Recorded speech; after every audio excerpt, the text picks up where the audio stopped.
Good afternoon. It's great to be with all of you. Thank you, Dr. Ross, for the introduction. And it's a real pleasure. Colorado is a state I love. I wish I was there with you in person, but we'll make the best of this virtual platform to address these important issues. So if I can share my screen. Yes. I will do so and commence with my presentation. So let me start by pointing out that community colleges across the country are faced with a huge challenge, that being the decline in enrollment. One of the things we know about community college enrollment in particular is that it really does mirror the labor market. That is, if you look at enrollment trends, the highest point for enrollment was during the recession of 2008, 2009, because often it is the case that when the economy is not doing well, people decide to go back to school, get training. Right now, we're in a period where the economy is performing well in many respects. There are lots of jobs, and so students are choosing, in many cases, to work rather than go to school.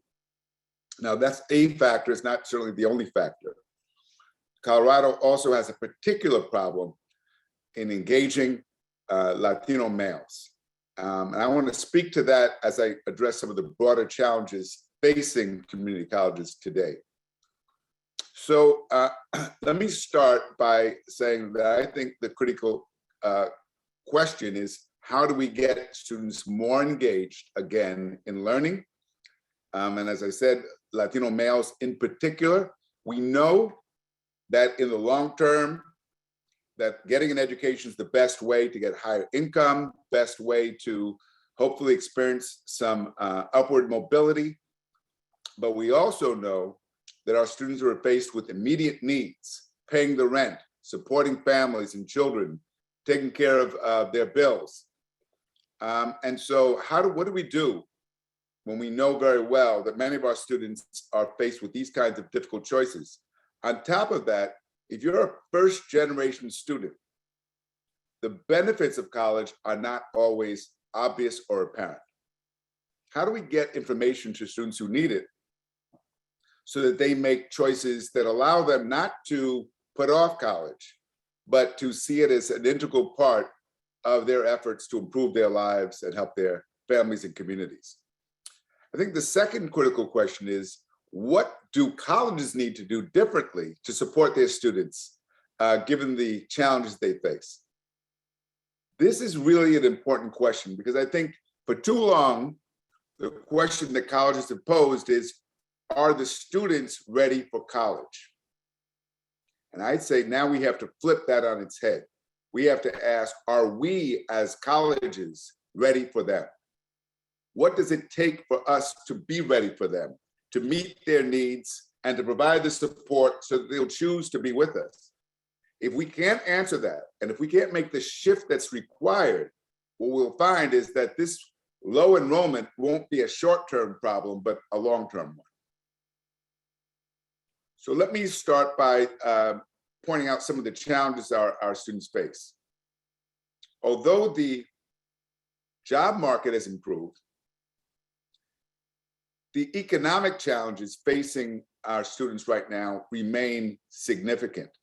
Rents across the country are rising substantially, as are food prices. We all know now that inflation is impacting our economy and our pocketbooks. Our students are feeling that as well. And that's leading many to choose work over college. We know that in addition, many have unmet social needs that have bearing on their ability to be in college. Housing, childcare. In many of our communities, the cost of childcare simply results in many students, especially women, having to choose, do I work or do I stay home and support my children? Given the cost of childcare, that's not a trivial matter. In some cases, parents are spending a third of their income on the cost of childcare. Then there's transportation, food, and all of these factors influence the decisions about whether or not students will enroll. And then on top of that, we know we're in the midst of a mental health crisis across the country,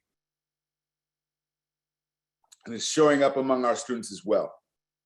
Many of them, the prolonged isolation, the anxiety of the moment, depression, are creating tremendous challenges. On top of that, we have students who already have experienced trauma in their lives. I often point out that unlike our veterans, many of whom experienced trauma and post-traumatic stress while they're serving, often when they come home, that trauma ends, not for all, by any means. However, for many of our students, the trauma is not related, it doesn't end when they get home.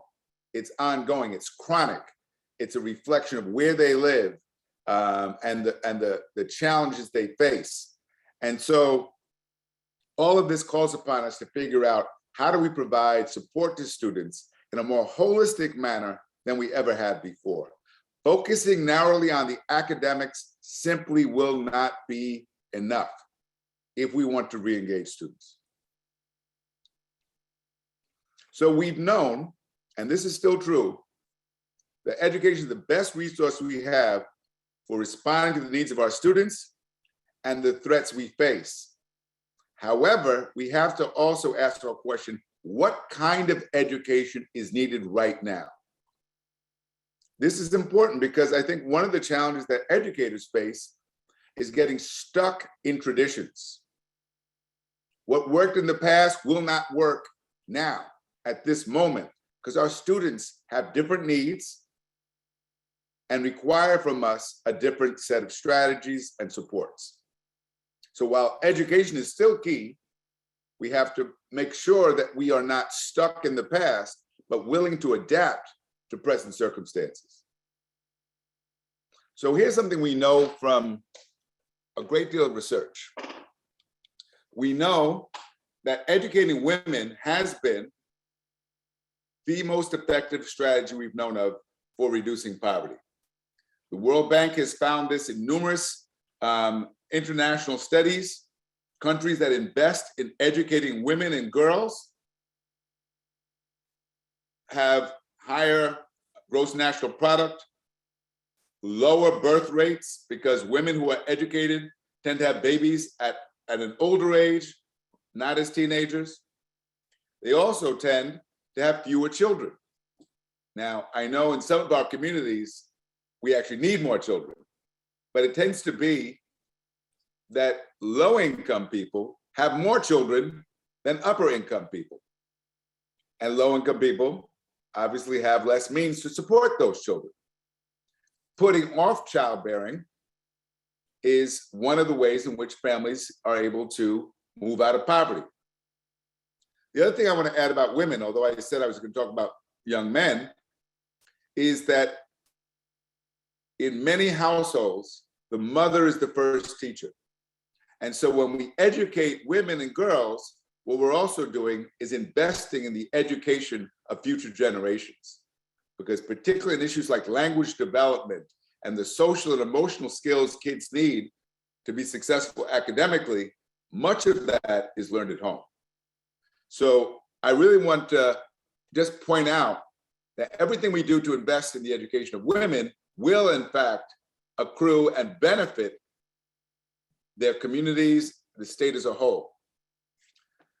Secondly, we've known for a long time now that if you want to reduce the likelihood that a person who's been incarcerated will return, you have to educate the inmates. Right? That is, recidivism is tied to the kinds of skills people acquire while they are incarcerated.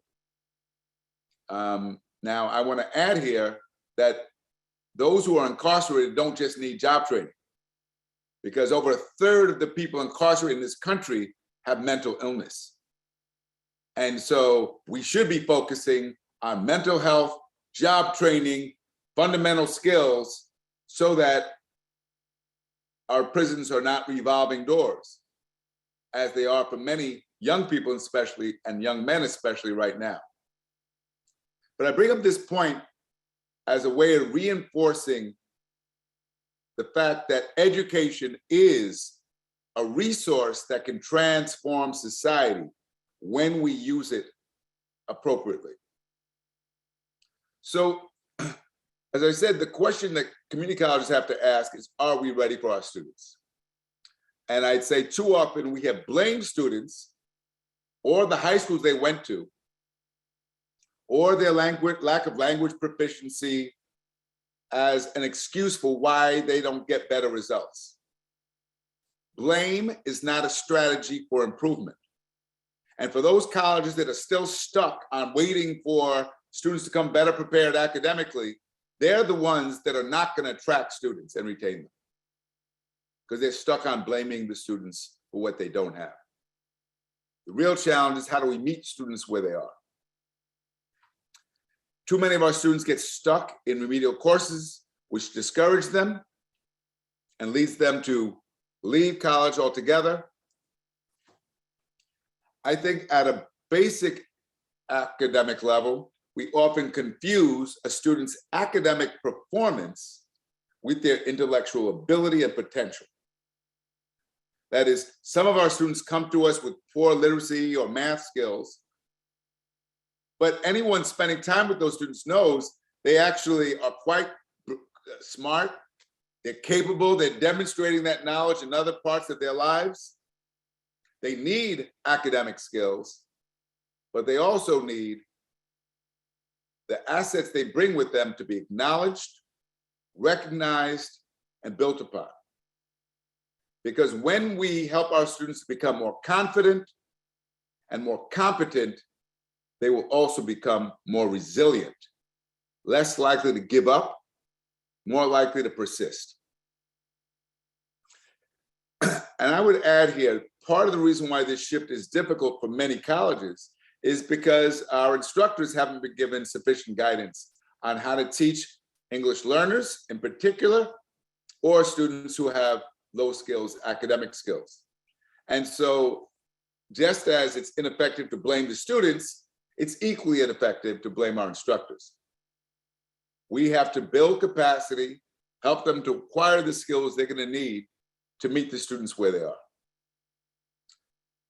So standards in learning, particularly what I'm going to describe as deeper learning, which is the ability to use those higher order thinking skills, is key to the kind of change that we need to bring about. So many of you by now have seen this diagram, which illustrates the difference between equality, where we treat everyone the same, and equity. And most people get it. Some people start out with different needs, and if you don't find a way to accommodate those needs, then those with the greatest needs will always be further behind. We get it, for example, with students who have learning disabilities or students who have physical disabilities. We make accommodation, or at least we should. But there are other students that need accommodation, such as students who have children, childcare, or students who need support with housing or food. If we don't address those needs, what happens is we end up simply serving the most privileged students, and those who have greater needs fall further and further behind. The easiest students to serve are the students who need the least help. Now, that sounds obvious, but how often have you met an instructor who will say, you know, I'm really good with the students who come in well prepared. Not so good with the students who actually need help. That's a problem, and that relates to mindset. You know, Carol Dweck, who's written extensively about mindset, often says that many teachers and instructors get her work wrong because they assume it's the students who need to change their mindset. And she points out over and over again that if the teachers don't change their mindset about learning, nothing will change. This is particularly important for math teachers, because we often think that some people can do math and many others can't. If I were to poll you right now, how many of you hate math or fear math? You know, the national estimates are over half of Americans feel that way. That's a huge problem, because math is the language of the 21st century. And many of the jobs available to students require the ability to use mathematical functions and problem solve.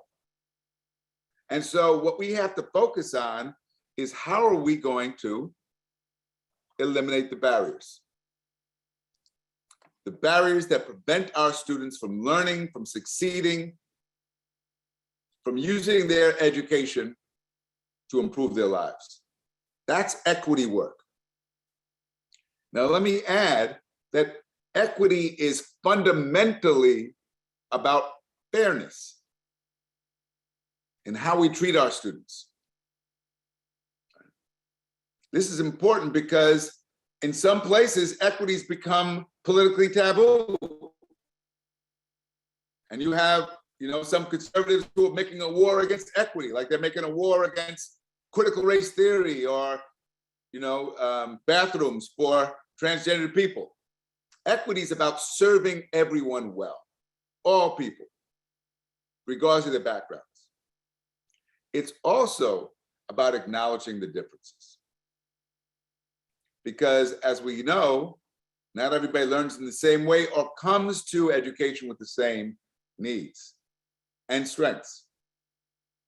Finally, equity is about acknowledging the worth and value of our students. I want you to think about that for a moment, because in most contexts, when we use the term equity is, for example, we talk about equity in our home, we're talking about the value we have in the homes we live in. Well, every one of our students has value. How do we acknowledge that value and build upon it through an asset-based approach to education, rather than a deficit-based approach, where we focus on the things they don't know? So the shift we've got to make starts with knowing our students. And knowing our students, while that might sound simple and trite, is actually complex. Because I'm not talking about knowing their demographics or their grades or test scores. I'm talking about, how do they learn? Here's one of the things we know about students. Some of our best students, and I won't take time to show you this YouTube video, have learned to be good at taking tests. They're not so good at critical thinking, though. Research, problem solving, because that's not what they've been tested on.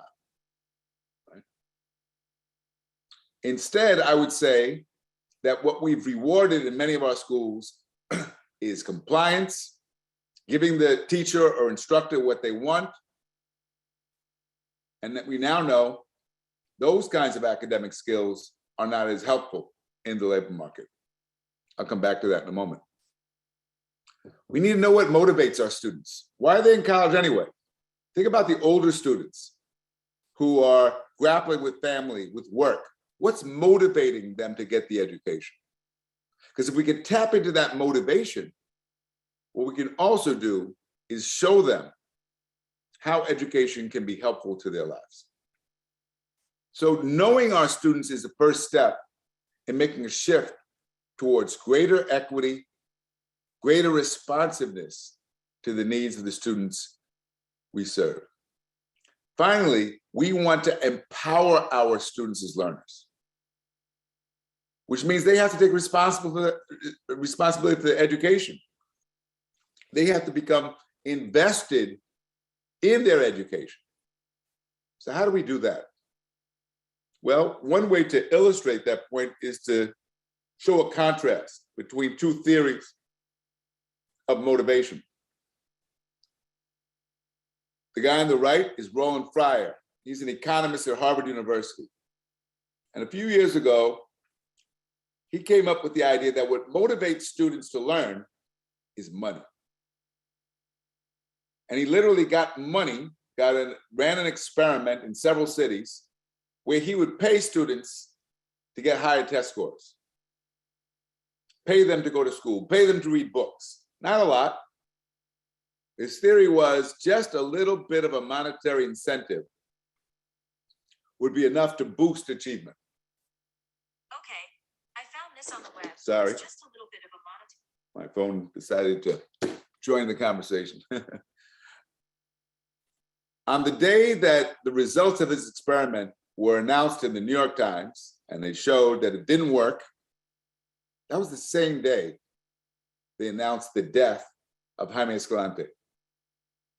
For those of you who don't know who Jaime Escalante was or haven't seen the film, Stand and Deliver, Jaime Escalante was a math teacher at Garfield High School. Before going there to teach math, he was an engineer. And he got to Garfield, and he was assigned to teach remedial math. Well, Escalante quickly realized that remedial math was preparing kids for jobs in factories and as low-wage workers. He said, these kids, my students, need to learn calculus, because calculus will open doors for them. Well, his colleagues were the first to say, no way. These are the children of factory workers, of service workers, of gangbangers in East LA. They can't do calculus. He said, oh yeah, watch me. So he starts teaching calculus. He not only teaches calculus, he teaches advanced placement calculus. And these kids are tested.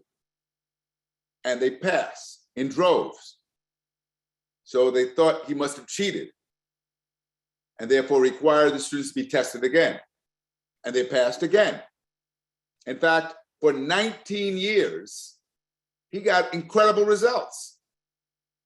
And each year, more and more students were taking calculus with him and passing the advanced placement exam. I got to meet one of those former students. She is the only Latina engineer at Boeing in Southern California. We met in a robotics competition where we were working with kids on a Saturday in robotics. And she said, everything you ever heard about Escalante was true. He was dedicated. He was there for us. He got us to believe in ourselves. One of the things he imparted in us is what he called ganas. Ganas was the love of learning, the hunger for learning. He reminded us that we were the descendants of people who built pyramids. The calculus wasn't foreign to who we were, it's integral to who we are. And then he took us to places like Boeing and showed us this is where you use calculus, because he was expanding their horizons. He said, he used to come to my soccer games. I said, he came to your games? He said, yeah, but not to cheer me on. He told me I stink at soccer, I got to go back to math. And I'm so glad I did, because that's why I'm an engineer today. And that's why I'm here helping these kids.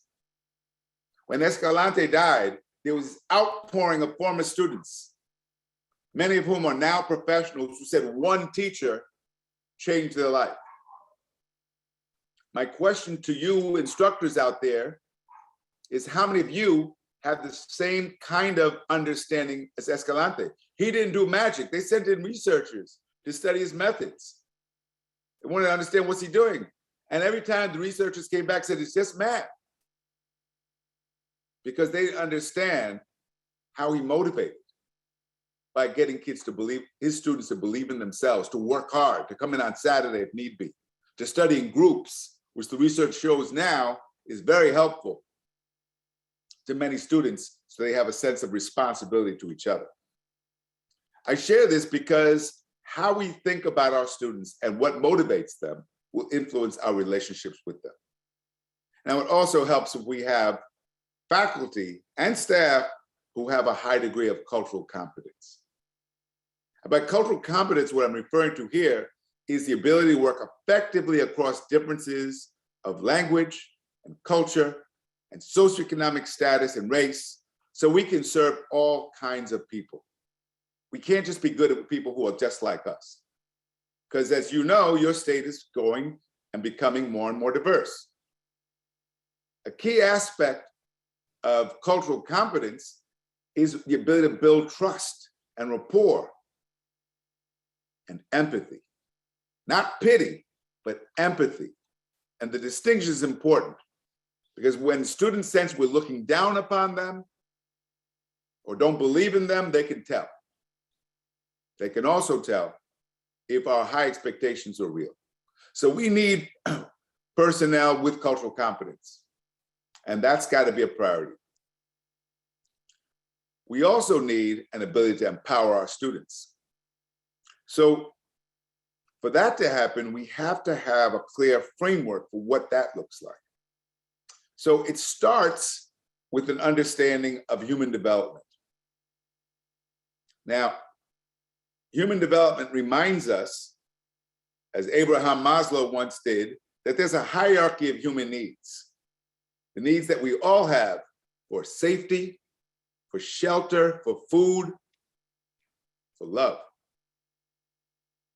What Maslow argued is when those basic needs are not met, it's hard for a person to experience higher levels of human development. When you think about the students who are struggling in your colleges, my bet is that a lot of them have those basic needs that haven't been addressed. So that's got to be part of the framework. In addition, we have to draw upon what we now know about the neuroscience of learning. We used to think of the brain as fixed. Some are smart, some are not. Some can do math, some can't. Now we know from the neuroscience that the brain is like a muscle, has to be worked. All students have to be stimulated, have to be challenged. It doesn't mean that we'll all have the ability to, do high-level math or science or literature. But we don't know which students can and which students can't. And our job as educators is to create an environment in our classrooms and on the colleges where all students feel supported and feel challenged and stimulated. Finally, we have to understand the context, right? Culture of our students, how relationships drive learning. How many of you had an instructor at some point in your education that served as a mentor? They got you to believe in yourself, got you to overcome a fear or a phobia about learning something, helped you to develop that sense of confidence and competence. I hope so, because those are the instructors that will make a difference. So I want you to think about this framework and ask yourselves, what is my college doing to ensure that we're using this to guide our work? Because equity can't be reduced to a slogan. Right? We've had a lot of good slogans. No Child Left Behind was a good slogan, and we left many, many children behind.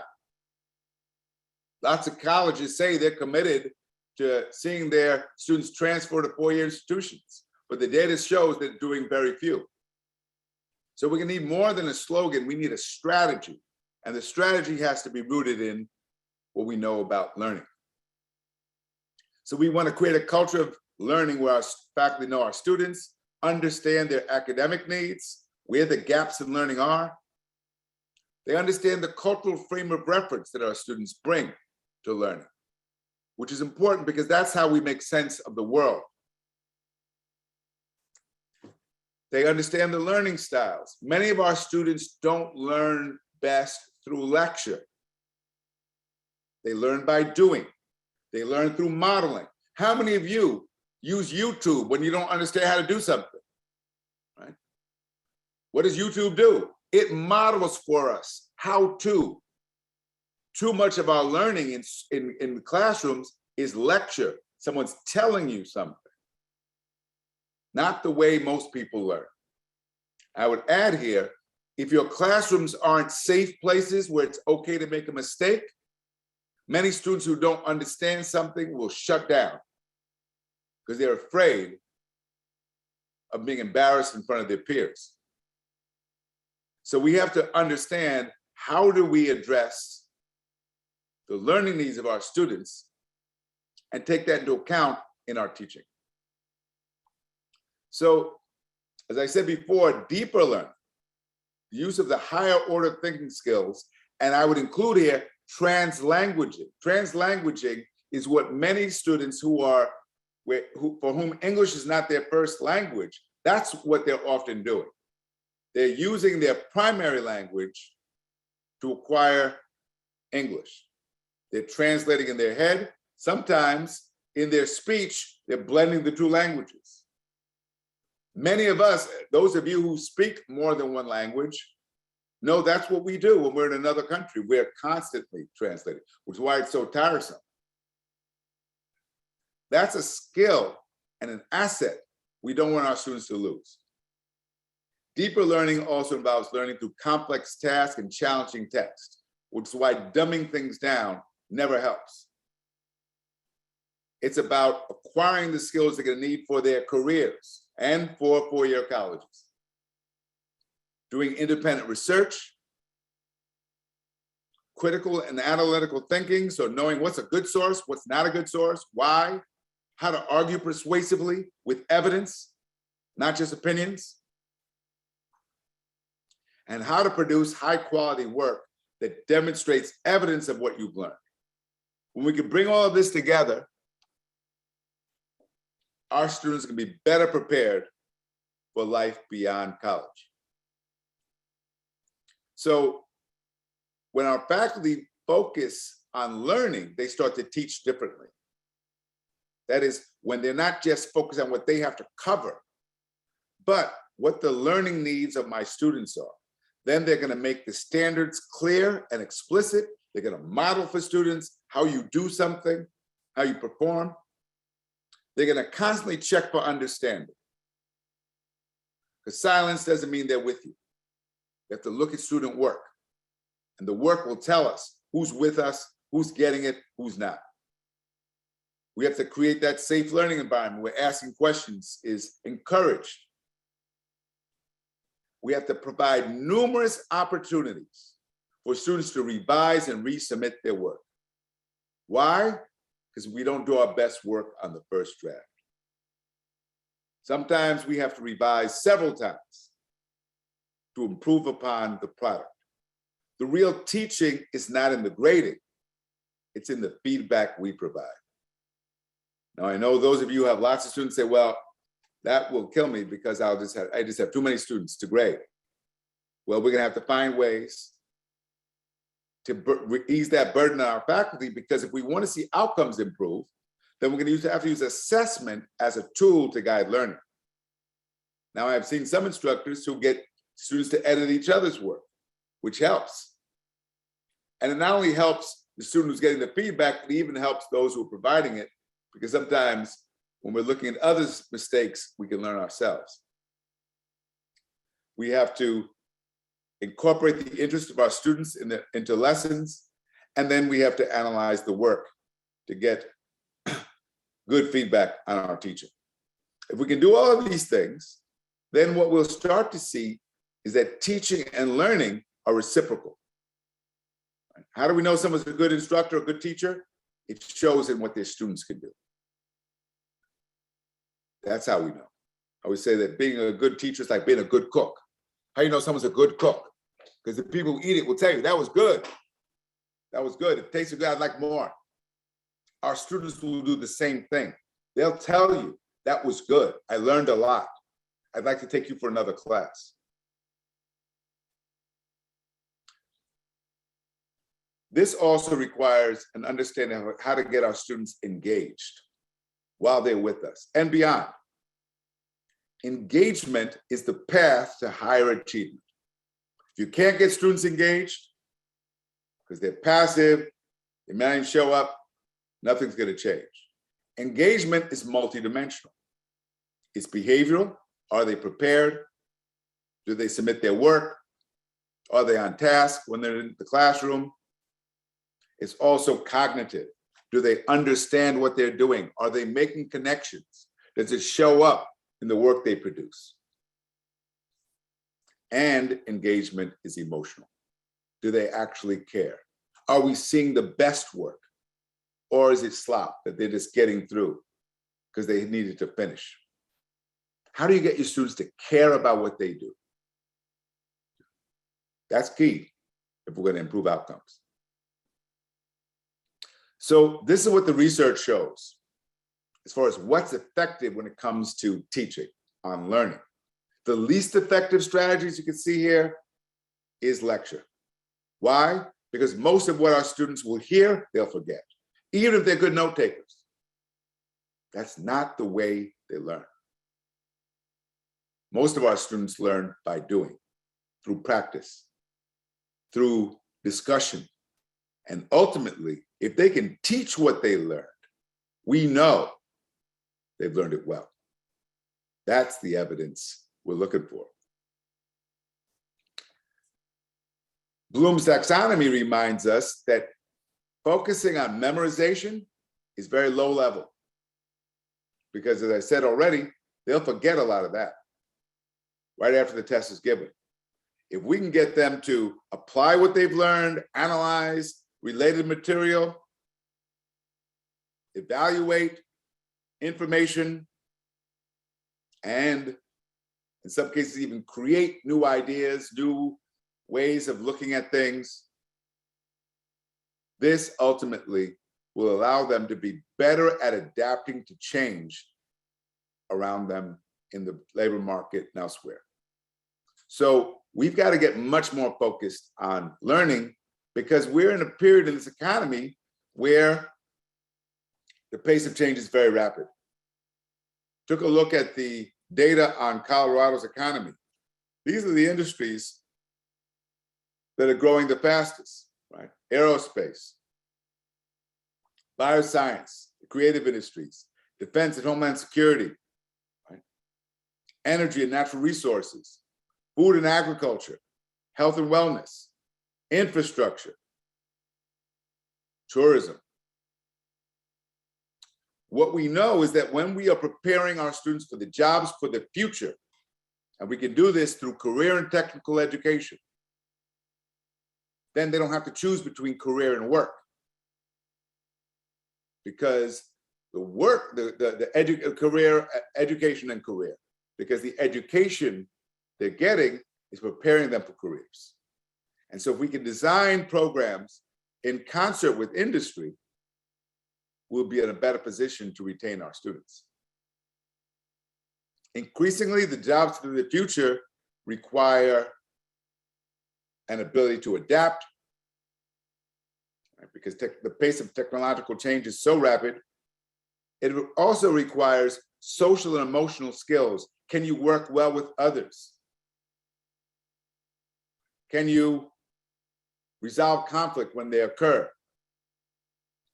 When we combine these with the technical skills our students have, then our students are going to be better prepared. Here's a school I worked with in the Bronx, New York. It's a school that served students with interrupted formal education. That means they were not attending school regularly in their native country. So they come to high school in the United States. Many of them are not literate in their native language. Now, in most schools, such students would drop out in droves, because it could take 7, 8 years to acquire academic English. This school had a 95% graduation rate. Why? Because of career and technical education. All these kids were getting technical skills to work in high-tech sector, but every teacher was also teaching language. Whether they were teaching math or science, they were getting their English reinforced. When I asked the students, why is a school like this so effective? You know what they told me? They said, because it's like a family. We support each other. We study together. We look out for each other. When I asked the faculty, what makes a school like this work so well? One of the new teachers said, I never feel alone. Every lesson is planned collectively. I get feedback on what I'm doing. He says, as a new teacher, I wouldn't know what to do without that kind of feedback. So how do we make sure that our faculty feel supported just like our students? Let me close by saying this, and this is something we know that's especially important for recent immigrant students. For too long in this country, we had treated cultural difference as something that needed to be wiped out. So think about all those immigrants from other countries who lost their first language. And then we try to teach them a second language when they get to high school, which is one of the reasons why most Americans only speak one. Sometimes they don't know that one very well either. Because our focus has been on assimilation, on replacing the native language, ignoring the cultural strengths that our kids bring, the funds of knowledge they bring with them to education. We've treated that primary culture as inferior and focus on the deficits of our students. What I want you to think about is, how do we empower our students, encourage them to retain and develop their primary language? That's an asset. Speaking more than one language is a huge asset. But we also have to figure out, how do we retrain and recruit a diverse staff so that our students see role models, and so that our staff has the ability to problem solve together about how to meet the needs of our students. How do we make sure the culture of our students is in the curriculum, reflected there, so they don't feel alienated, and that there's a place for our students to give us feedback on what we're doing? When we can do all these things, our colleges can be beacons of hope for the future. Let me share one final story about a colleague of mine who started out in community college. Her name is Eleanor Dunbar. Eleanor served in the US military and then went to Laney College in Oakland. She was an older woman with a child, a teenager, older at least than me and most of the other students. When she transferred to Berkeley, she entered the PhD program in sociology. She was in her 40s, most of us were in our 20s. She was a nervous wreck because she felt she did not belong. She said, I just came out of the military. I don't really fit in here. She asked me if I would study with her for statistics, because she was worried about how well she could do in statistics. And so that's how we got to be friends. Eleanor took her stress and anxiety and applied it in learning. She graduated faster with her PhD than anyone else in my cohort, 4 years. Went on to the National Institute of Health, where she became the lead statistician. Because she was there, studies on the effects of drug abuse on single mothers were conducted, because she was saying we need to do this research. Point I'm making is not only about her journey through academia, but that when she got that education, it was transformative for others. Because as the lead researcher, she was now posing different questions that she brought to a federal agency, and thereby made it more responsive to the needs of a population in this country that's often marginal. You serve students who are often marginal. Our job is to make them feel valued, recognize their worth, and remind them that through education, they can, in fact, create a better life for themselves. That's the power of education. And that's the work, ultimately, that's going to lead this country to become more just and more equitable. Thank you, and I look forward to hearing your questions.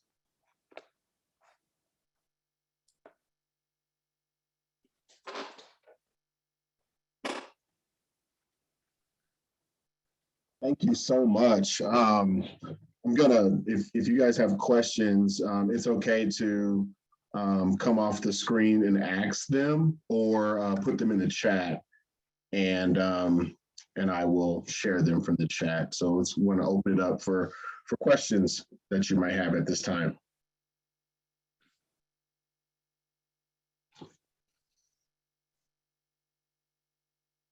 I have a question. Go ahead. So you mentioned that educating women is the best way to reduce poverty. I think that's amazingly important. So do you have a suggestion on how we can target women to be educated to raise themselves and their families and their country out of poverty? Yeah, great question. And I think a lot of it, I would encourage you, if you haven't done it already, do some focus groups with the women you already serve that are college students to find out about their needs, what would make the colleges more responsive. You know, some things we already know, childcare is huge. And if we could find ways to address that, that would be helpful. But I think really by bringing them together, posing questions to our students, I've seen a number of other colleges do that. We'll get some really valuable information that will help us in making our colleges more supportive, particularly of working mothers.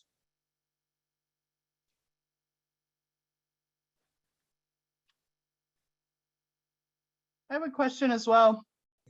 I really appreciate the empowerment through cultural affirmation information that you were giving. I'm wondering if there is a resource or a book that you would recommend regarding how to incorporate those kind of ideas into the classroom. Yeah, so Jim Cummins, it's a little dated now, but he's updated the book. He has a book called Empowering Minority Students. It really focuses on immigrant students. And that last slide I shared about an empowering education versus disabling education, he elaborates on that extensively. I would recommend his book. The other one I'm thinking about on the topic of translanguaging. Oh God, I had her name a second ago in my head and lost it. What I could do, if Dr. Ross writes to me, I could send a few titles that I can share. Yeah, I would love that, because I haven't seen that particular element of equity addressed in other presentations. And so I really do want to explore that a little more. Awesome. And Bradley, I see you had a question in the comments. Would you like to ask the question, or otherwise I can read it?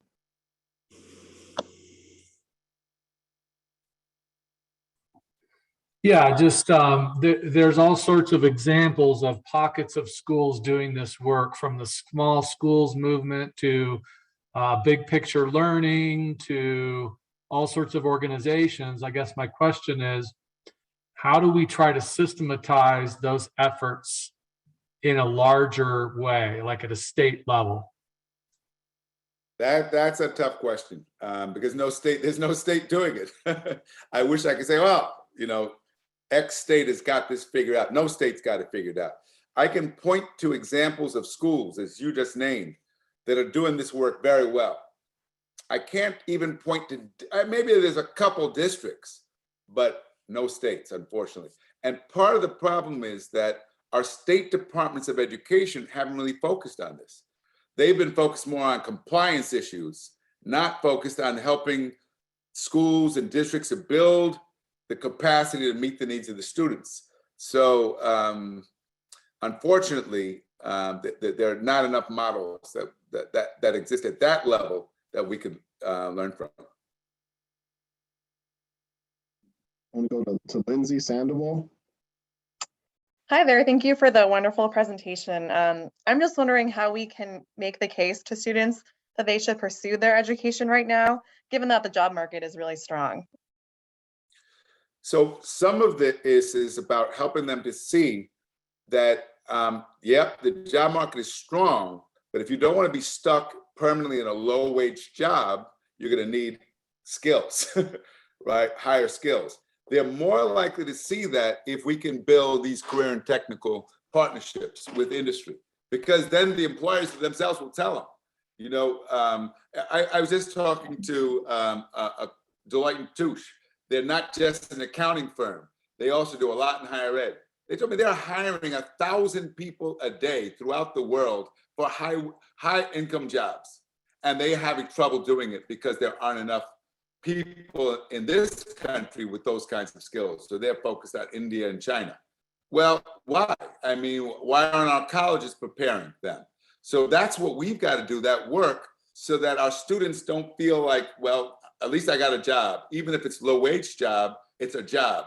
because as we know, those jobs often keep them stuck in those low wages long term. Jason Hill.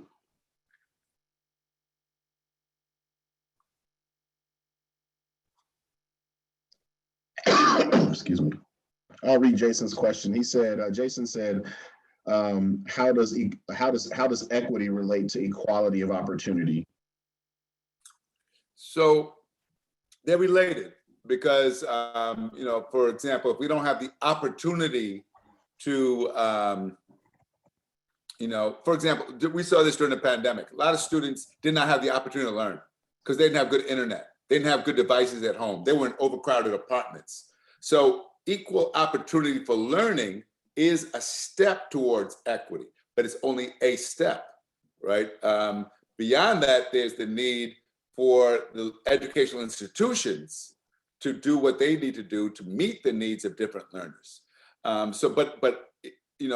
wrote a book about this, creating the opportunity to learn, because, for too long, we focused on the achievement gap in deficit terms, as though something was wrong with the students who were not achieving. We didn't look at the opportunity gaps that exist in our society, and some of us who are more privileged have, if you have good internet, for some people, the hardest thing about the pandemic was they were bored and they got tired of Netflix. For others, it was, they were in isolation, they were in overcrowded apartments, they were doing work in our grocery stores and risking their lives catching COVID. It didn't affect everybody the same ways. And so when we focus on the opportunity structures, we see the ways in which the lack thereof reinforces the existing disparities. Thank you. Are there any other questions? I'm trying to scan the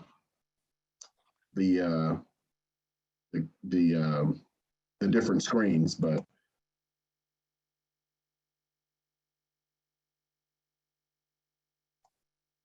and so Linda, yes, the recording will be made available. Darius? Yes. Hi, Dr. Russ. I put my question in the chat. And the question I get often is, if we minimize the influence of high stakes test scores, and what it would do, it would impact standards. It would impact the rigor of a certain program. That keeps coming up. It is a preconceived concept, not based on data. But how do we respond? How do we answer people who keep bringing up this question that, well, you would be watering down rigor if you go that route? Well, many colleges now are making the SAT optional, for example.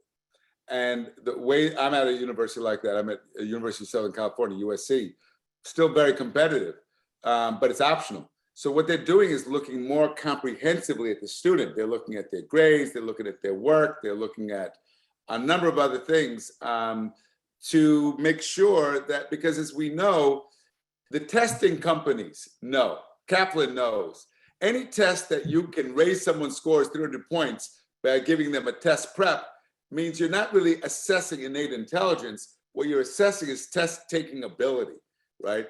And so what we really need to make sure is that we are thinking comprehensively about our students and not using test scores as a proxy, because the strongest predictor for test scores is family income. Sure.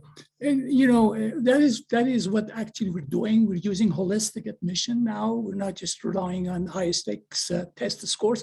By the way, you probably know this. I was reading the other day that MIT is going back to high stakes test scores because they don't want to lose the competition to Caltech. This was in the Wall Street Journal just a couple of days ago. Yeah, I saw that, and I think I won't be surprised. Certain schools, I'm sure, will. in certain, because they believe in the test and they believe they mean something. I'm not going to say they don't mean anything, but I would say that it'll be interesting to see how it plays out because some of the bigger institutions now have moved away or made them optional. And that's, you know, it's got the College Board scared, for example.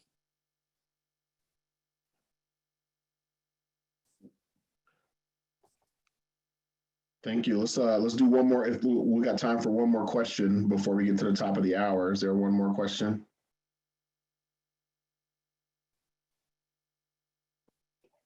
Okay, seeing none, you know, and the best way that you can, whether it's a emoji or a hand clap, let's give Dr. Noguera a round and thank you so much for joining us. Just excellent information and it's a great way to round out our professional development series for this year. And so we just really appreciate you being available and sharing your expertise with us here in Colorado. And we look forward to having you back. Thank you. And I'm happy to share the presentation. I'm also happy to send some readings. Awesome. Thank you so very much. I wish you all the best. Take care. All right. Have a great